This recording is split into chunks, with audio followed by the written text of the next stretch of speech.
Om Swastiastu, perkenalkan saya Komarudin Triana, mahasiswa pendidikan matematika dari Universitas Pendidikan Ganesha dengan nomor induk mahasiswa 19130111028.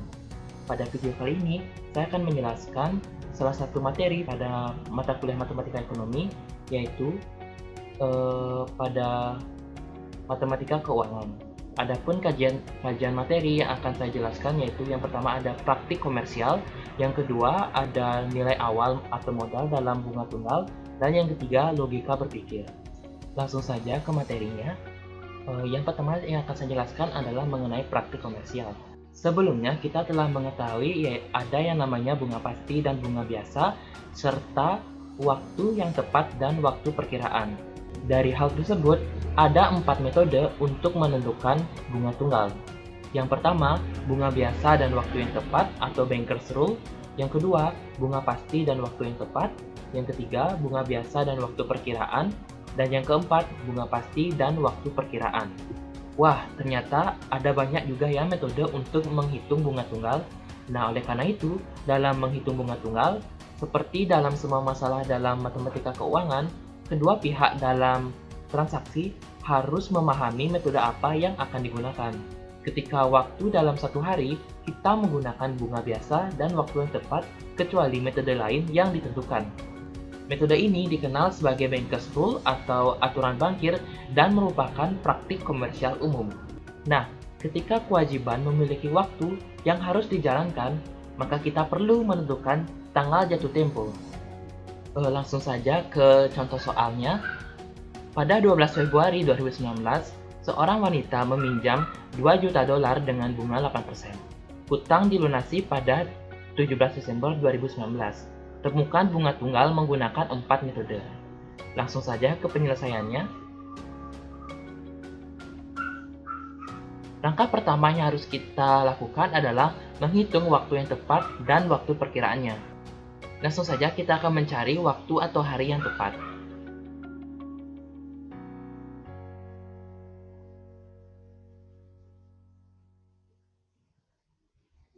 Dalam menghitung hari yang tepat ini, saya akan menjelaskan dengan cara menambahkan jumlah hari dalam setiap bulan selama masa peminjaman, namun tidak termasuk dengan hari pertama, tetapi menambahkan di tanggal terakhir.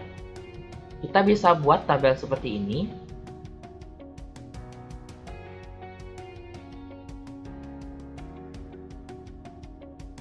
Nah, kemudian kita tinggal menjumlahkan banyak hari dalam masa bulan peminjamannya, sehingga totalnya itu adalah 308 hari. Kemudian untuk menentukan hari perkiraan, itu kita lakukan dengan cara seperti berikut.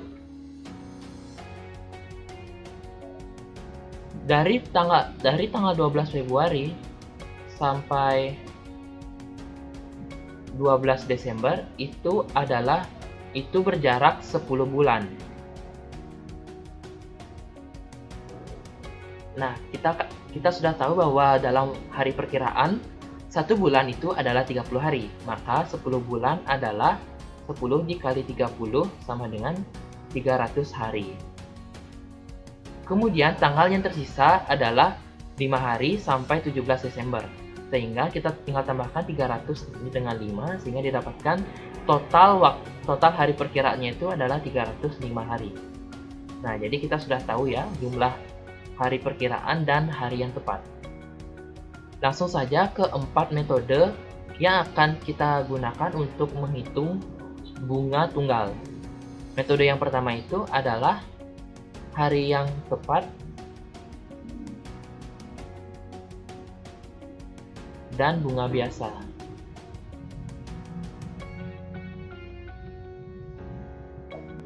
Langsung saja kita cari.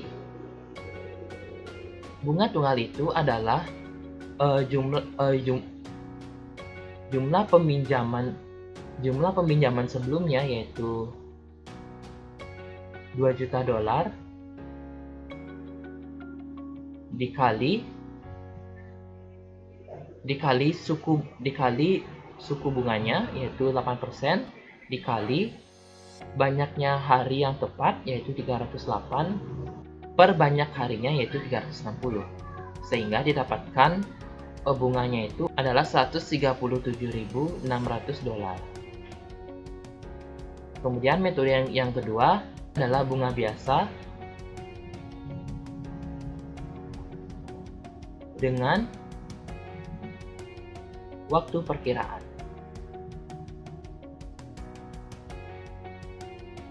Untuk menentukan bunga tunggal ini, kita cari dengan 2 juta dolar yaitu peminjaman awal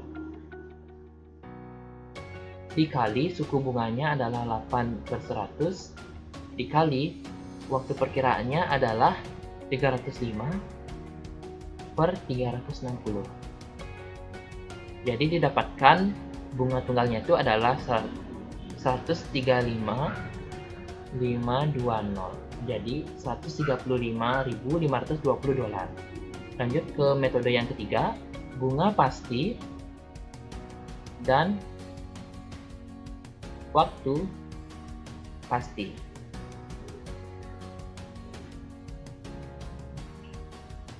$2 juta dikali 8/100 dikali 305/365. 365 karena pada tahun 2019 itu adalah bukan tahun kehabisan. Didapatkan hasilnya adalah 134.880 dolar. Nah, kita lanjutkan kemudian ke metode yang keempat yaitu bunga pasti dengan waktu perkiraan.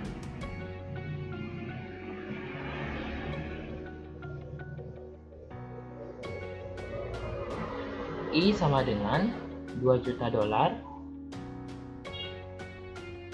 dikali suku bunga dikali waktu perkiraan per banyak tahun. Per banyak hari maksudnya. Sehingga didapatkan 134.400 dolar.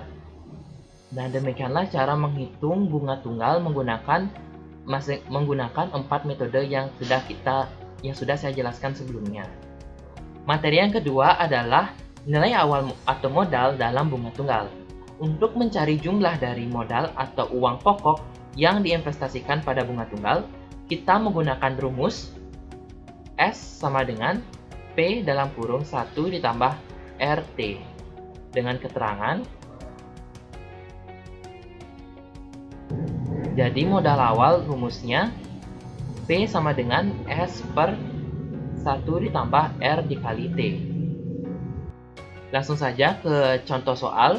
Jika suku bunga 5%, tentukan nilai awal dari 105 dolar dalam 1 tahun. Langsung penyelesaian. Diketahui bahwa suku bunga yaitu R itu sama dengan 5%. Kemudian jumlah akhirnya itu adalah 105 dolar.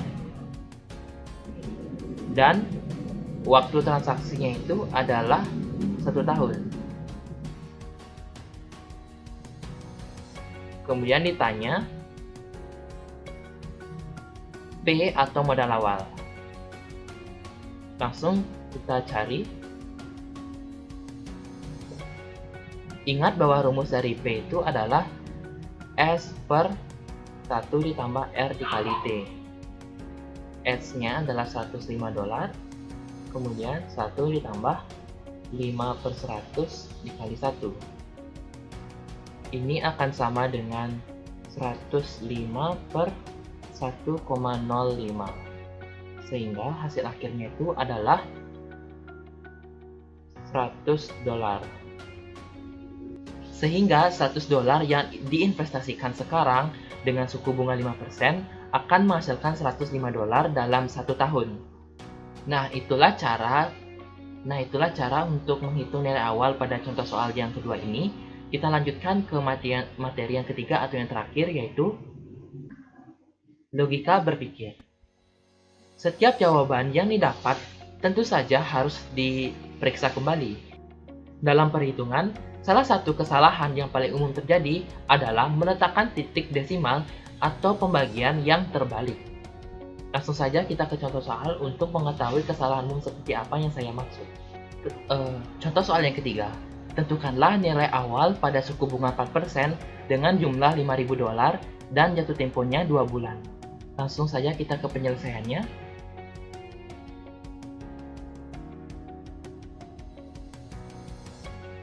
Dari soal ini diketahui bahwa suku bunga itu 4%, jumlah akhir itu adalah $5.000, dan jatuh temponya adalah 2 bulan.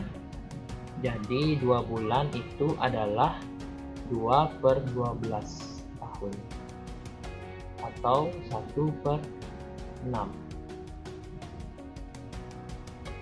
Kemudian ditanya P ya, modal awal. Langsung kita cari jawabannya. Ingat kembali rumus untuk menentukan modal awal, yaitu P sama dengan S per 1 ditambah R dikali T. Kita substitusikan nilai-nilai yang kita sudah ketahui sebelumnya. S itu adalah $5.000 per 1 ditambah R-nya adalah 4%, dikali T-nya adalah 1/6.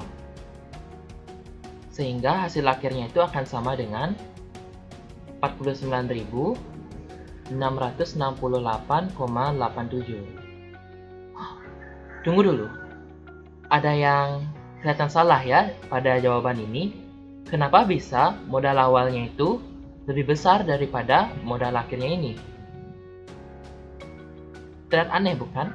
Inilah salah satu contoh dari kesalahan penaruhan titik desimal. Baik, demikianlah pemaparan materi dari saya. Selanjutnya saya akan menyampaikan kesimpulan. Yang pertama adalah ada 4 metode dalam menghitung bunga tunggal. Yang pertama, bunga biasa dan waktu yang tepat yang biasa dikenal dengan Banker's Rule. Yang kedua, bunga pasti dan waktu yang tepat. Yang ketiga, bunga biasa dan waktu perkiraan. Yang keempat, bunga pasti dan waktu perkiraan. Ketika kewajiban memiliki waktu yang dinyatakan untuk dijalankan, perlu untuk menentukan tanggal jatuh tempo. Yang kedua, dalam menghitung modal awal dalam bunga tunggal dapat menggunakan rumus P sama dengan S per 1 ditambah R dikali T. Dan yang ketiga, dalam penghitungan, salah satu kesalahan yang paling umum terjadi adalah meletakkan titik desimal atau pembagian yang terbalik. Baik, sekianlah pemaparan materi dari saya. Om Santi Santi Santi Om.